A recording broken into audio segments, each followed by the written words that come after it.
ای مرا با شورش رامیخته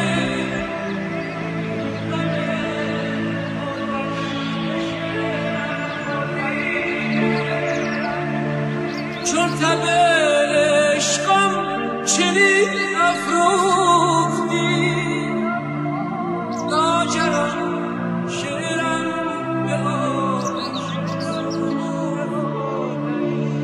ای دو چشمانت